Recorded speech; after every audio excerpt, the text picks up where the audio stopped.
Hello and welcome to the Courageous Frights, a channel where we talk about movies and games, especially those in the horror, action, fantasy, and sci-fi genres. Today, I'm going to be giving my thoughts about the new movie from 20th Century Studios, Free Guy.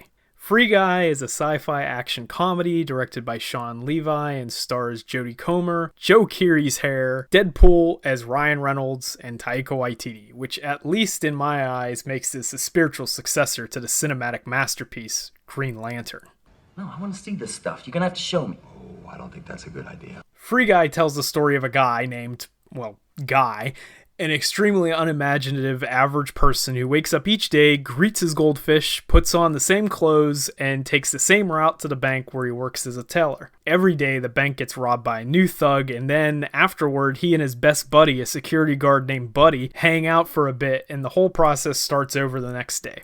Guy and Buddy live in a place called Free City, where ordinary people just go about their daily routines while other people with special glasses run around the city all day long, shooting each other, blowing stuff up, and causing all sorts of mayhem and destruction. All of this is just a fact of life for the residents of Free City, except for Guy, that is, who one day decides that there must be something more than going to work and getting shot at and robbed every day. He decides to confront the bank robber, and in the ensuing scuffle ends up accidentally shooting him and taking his special glasses. He puts them on and is shocked to discover that items and giant bold text is hidden and scattered all over Free City. Later, he meets a woman who he previously had a dream about, who eventually explains to him that the entire world that he lives in is a video game, and that he's actually an NPC, or a non-player controlled character, who has somehow become self-aware. Turns out that Molotov Girl, as she's known in the game, is actually a real-world computer programmer named Millie, who developed an advanced AI for a life simulation game with her partner Walter, played by Joe Keery of Stranger Things fame. The duo's project was later bought out by a rival big gaming studio, Tsunami Games, run by an egomaniac called Antoine, Taika Waititi, who hired Walter, while Millie instead attempted to take the company to court over what she believed to be the illegal usage of their gaming engine to design a Fortnite Grand Theft Auto-esque battle royale game.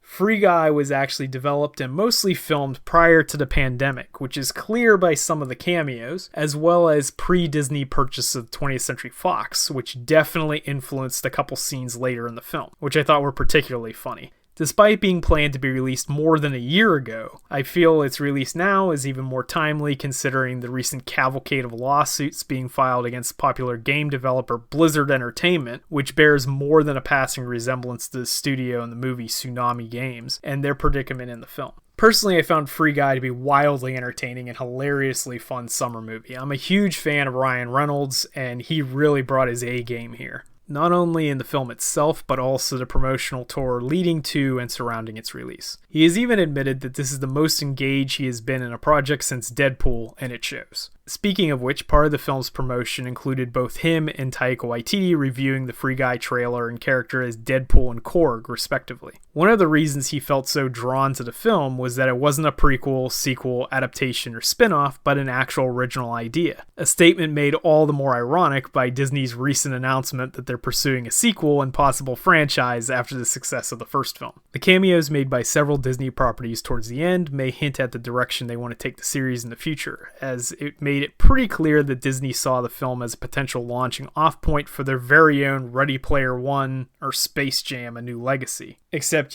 without causing the viewer to want to regret ever being given the ability of sight. As you probably guessed, I really enjoyed this film. In fact, it's probably the most fun I've had in the theater since, probably the last Ryan Reynolds movie I saw in the theater. My only complaint wasn't with the film itself, but rather the venue I saw it in. As long-term viewers of the channel know, I currently live in Japan, and anyone who's ever been to a Japanese cinema knows audiences here tend to be dead silent through every movie regardless of what's happening on the screen, making the entire experience a 2-hour-long version of one of those try not to laugh videos that pop up on your social media from time to time. Except this one was actually funny, making the overall experience a mild form of torture. Also, I completely understand it's pretty difficult to translate humor into another language, but whoever made the subtitles didn't even bother trying with this one.